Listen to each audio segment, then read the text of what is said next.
Hello, and welcome to Prairie Pulse. Our guest on today's show is an independent producer for Prairie Public and a creator of Journeys Through Justice, Meg Luther Lindholm. Meg, thanks so much for joining us today. Thank you. As we get started, tell the folks a little bit about yourself and maybe your background and where you're originally from.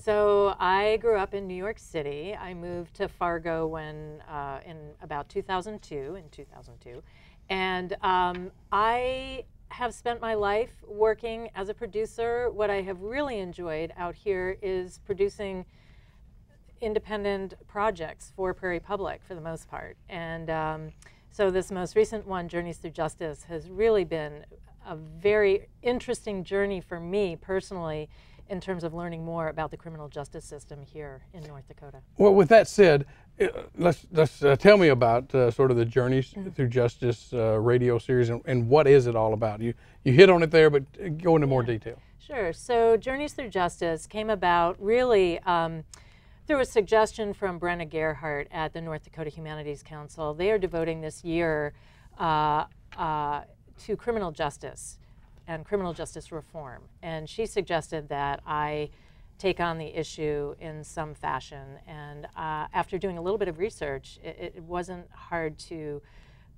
realize that the really big issue facing North Dakota's criminal justice system is the rapidly growing prison population, the majority of whom are in prisons and jails because of substance abuse issues. And so that became pretty quickly the focus of my research and the work on this project is what are the ideas, legislative and through examples in other places, of ways to reduce the rapid growth in North Dakota's prison population, and specifically in terms of the numbers of people that are going to prison and jail because of substance abuse issues. So I guess when did this project start, and how long do you think it will go on? So I started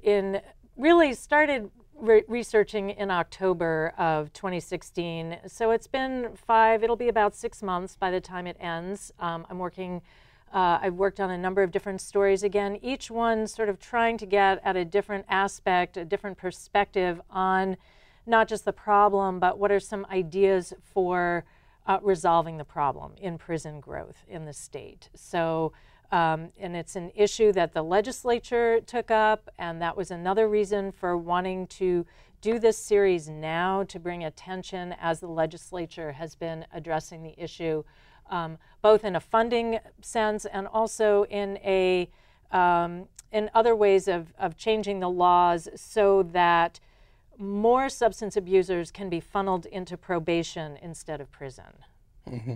So your series that you're working on now, how was it funded, or how is it funded? So it was funded by the North Dakota Humanities Council with a number of organizations supporting the project. For example, Prairie Public, Bill Thomas here, lending a lot of resources to allow me to do the project, and also broadcasting the project, creating a web page for the project for all the stories. So Bill has been tremendously helpful in supporting the series. Mm-hmm. So why are so many drug offenders automatically sent to prison? Well, the way the laws are structured, and this really goes back to the 1990s and the sort of momentum and thrust towards mandatory minimum sentences. So really any sort of drug possession would result often in a felony classification, which then would result in people going to prison. So, back when the meth epidemic was really big in the 90s, that's when a lot of these laws of the mandatory minimum sentences came into being, and they've kind of persisted. And now what legislators and prison officials, people who work in the system, are realizing is that these laws really haven't worked. They were enacted to be a deterrent. You go to prison, boy, you're never going to want to do that again. You'll come out, you'll get yourself clean, you'll go back to living life as it should be. And in fact, that hasn't happened. People come out of prison, now they've got records, which makes it hard for them to get jobs, hard for them to get housing. And so they go back to using, and then they're back in prison. And so really the whole issue of recidivism people cycling in and out of the system. That's a lot of what's driving the growth, is new people coming in and people who've been in going back in again. And so it's just been sort of this dawning realization that sending people to prison really doesn't work to cure people of what more and more now are seeing as an illness, that drug addiction is a really pernicious illness, and that has to really be addressed in a better way. Okay. Yeah, I guess we can all maybe remember sort of the war on drugs was declared back in 90s, 80s, whatever that was. What is justice reinvestment?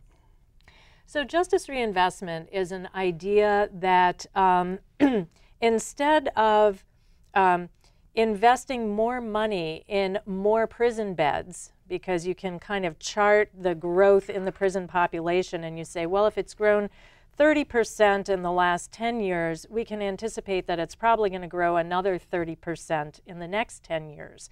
Well, so instead of having to allocate a lot of money towards that additional 30%, what if we took that money and instead invested it in more community addiction treatment and other services to help people get back on their feet and not go to prison? Because prison is a much more costly, and now as we're seeing, less effective means of addressing these crimes than community treatment, addiction treatment. This doesn't mean that, you don't sentence people. I mean, they're still going through the criminal justice system. They're still serving a sentence.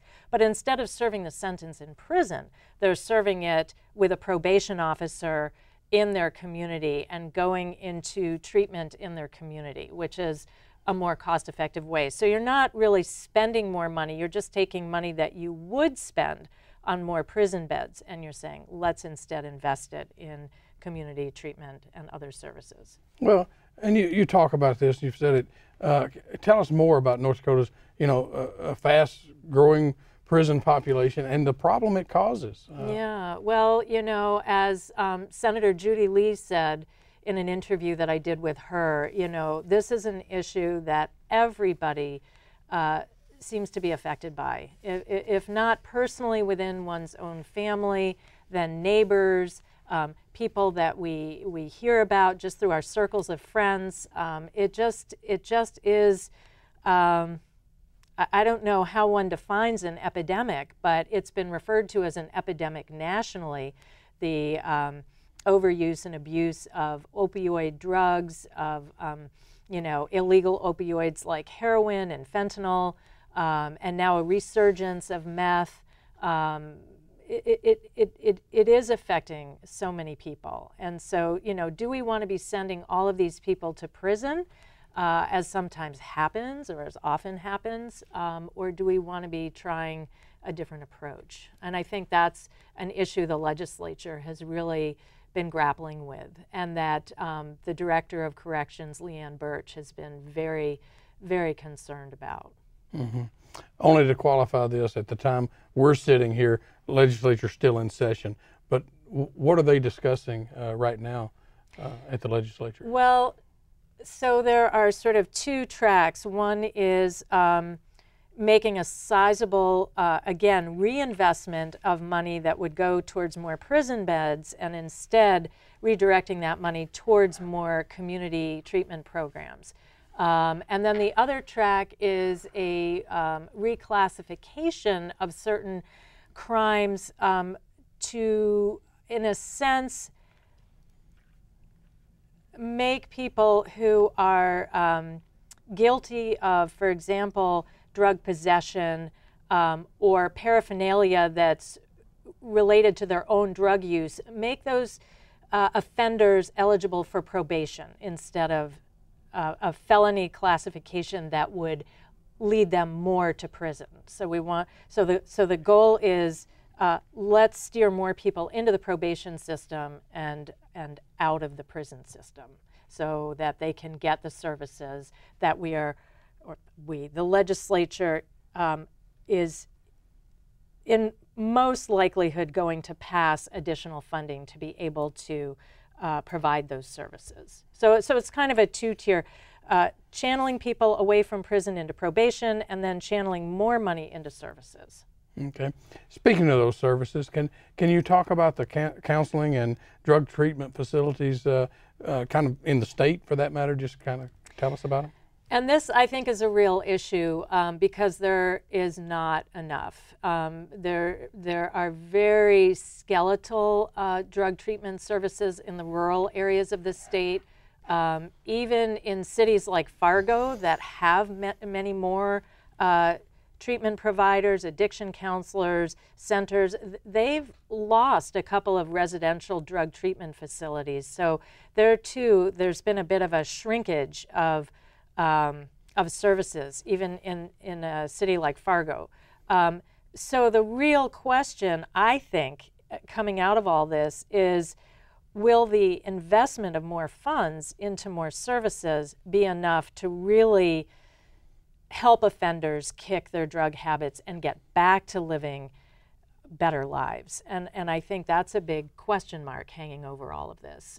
One would like to think that yes, more funding, more treatment certainly is going to make a difference, but drug addiction is a really, really hard nut to crack, and that's one thing I've learned in doing this work. Mm-hmm. Sure.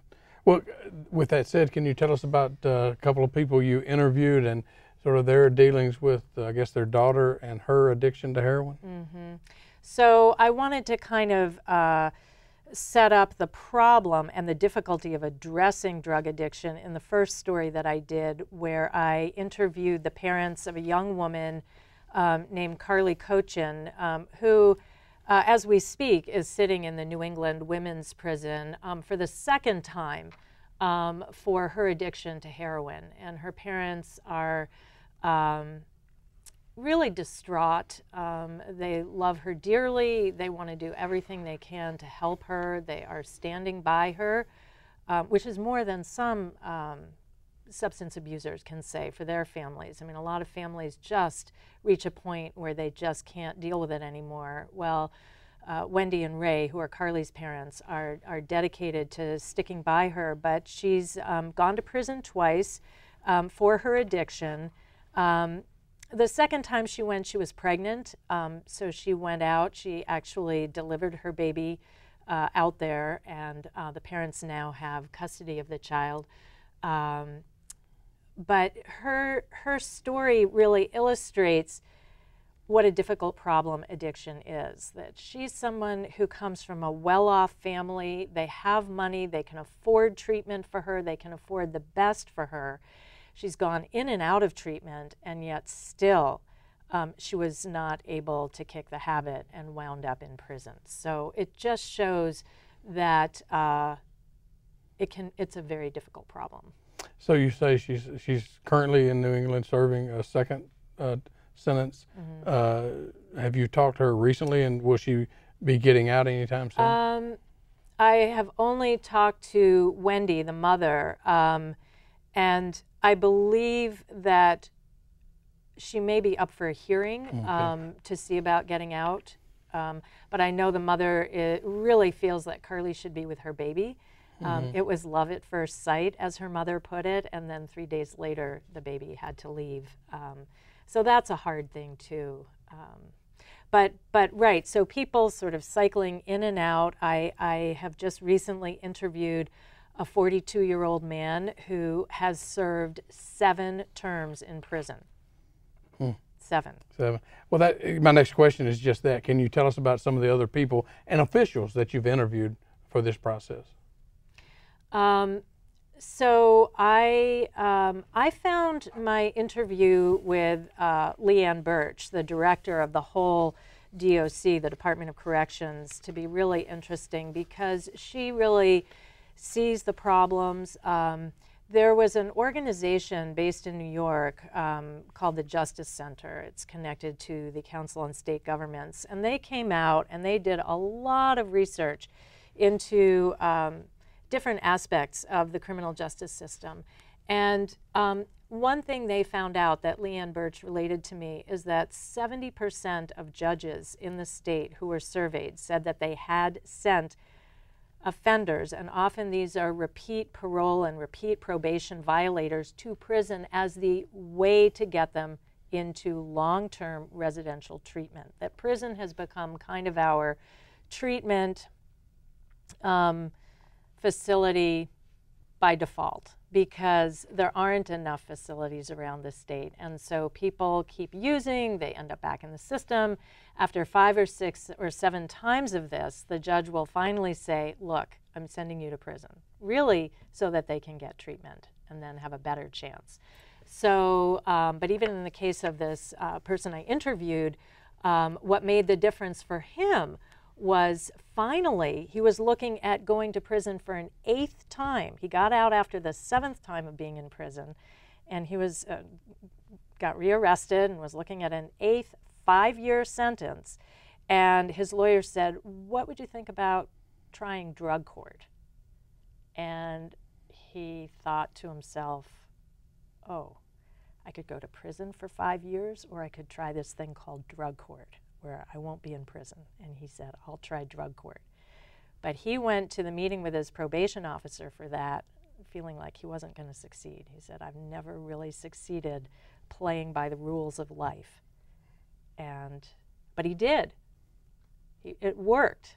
He had intense supervision, intense treatment, 2 or 3 nights a week. He was either going to outpatient counseling or to a support group, an NA or an AA, because he was addicted to both, alcohol and drugs. And he was meeting with his probation officer every week. Many probationers only meet with their PO once a month, so that's it. And then they're kind of left on their own, and the assumption is that they're going to treatment. Well, again, in the rural areas, good luck with that. And if you have to drive an hour to get to Fargo for treatment, that's not always an option or easy, because you're expected to be working full-time.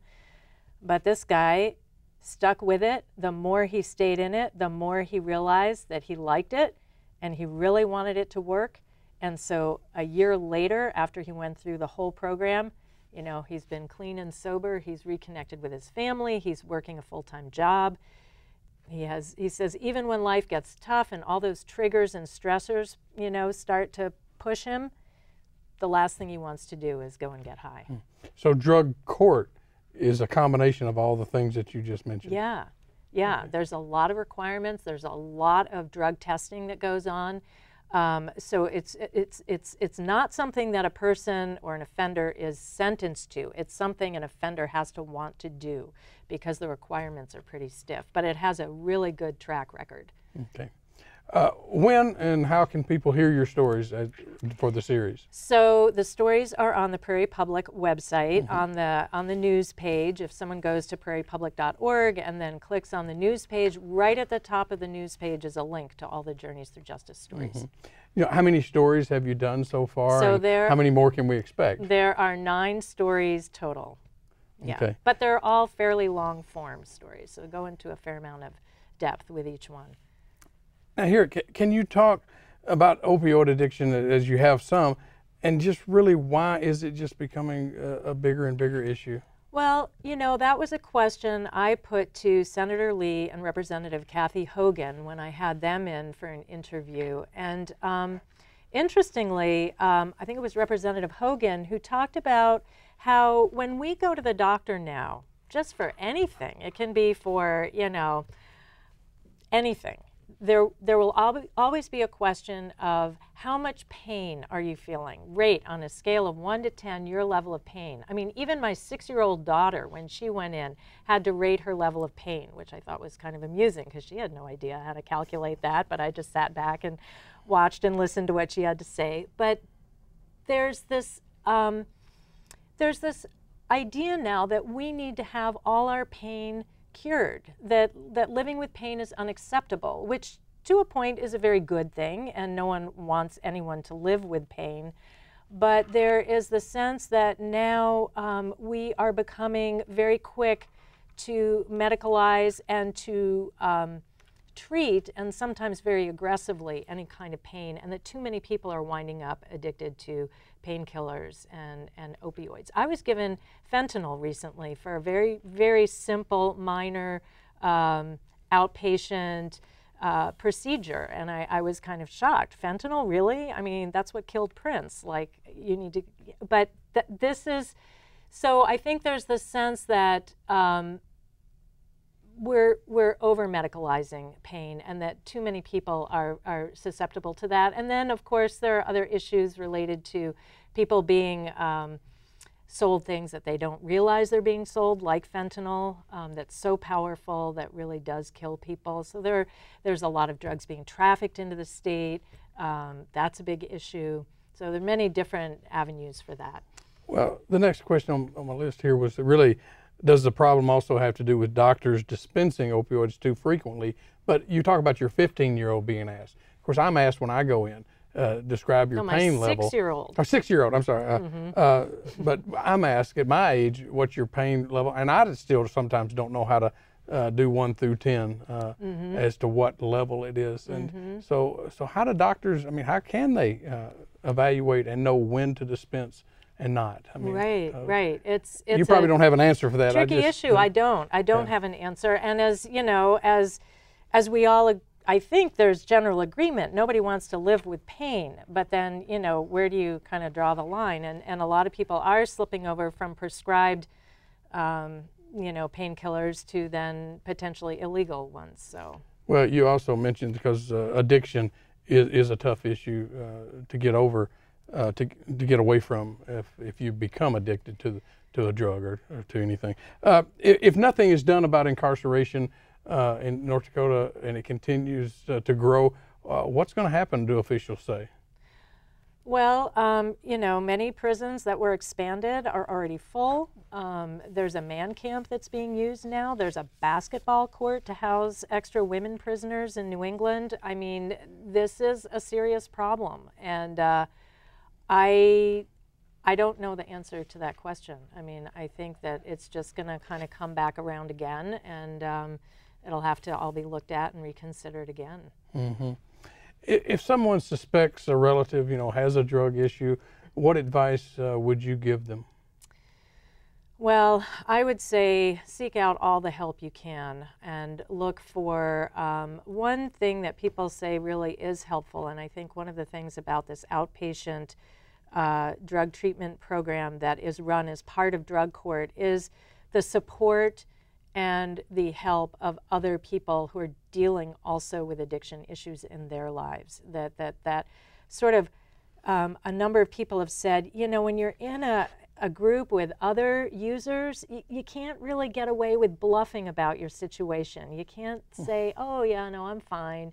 People who are using kind of know and can call out. So that kind of support, I think, is really important. But again, I don't have any magic answers to that either. But I know that two of the types of treatment that are probably going to spread more widely are the training of peer educators, peer supports. So these are people who have successfully fought their addictions, now counseling and helping others who are going through it. And also telemedicine, you know, having a treatment provider in Fargo communicate via computer with someone in a rural area to counsel them, to help them, because it's just too difficult for people, many people in rural areas, to get to the places where there are addiction counselors. So I think those two types of treatment will potentially become more widely implemented. You know, sometimes there's a double-edged sword about if you've been convicted. Obviously, you don't have a driver's license, so you can't travel, and so it causes trouble. But is there a way to help avoid jail time if you have an issue? Gosh, I mean, it's really so much up to the lawyers and the judge involved. I mean, I don't know that, you know. But did you have any surprises as you were doing the research and working on this project? I think I was impressed by the fact that there's so much agreement on the fact of a problem, because it's grown so big, this prevalence and growth. And I mean, one of the interesting statistics that I had no idea about before I started is that North Dakota has the third fastest rate of growth in the prison population. So not the third highest number of prisoners, but the third fastest rate of growth in the country in terms of the prison population. So it's a problem that I think there's bipartisan awareness, recognition, and the willingness to address, and that's been interesting to learn about. Mm-hmm. I guess we're running out of time, so if people want more information or want to hear the stories, where can they go? Who can they contact? So go to prairiepublic.org, click on the news page, and then at the top of the news page is a link for Journeys Through Justice, and all the stories are there. Meg, thanks so much for joining us today. Thank you, John. Well, that's all we have on Prairie Pulse for this week. As always, thanks for watching.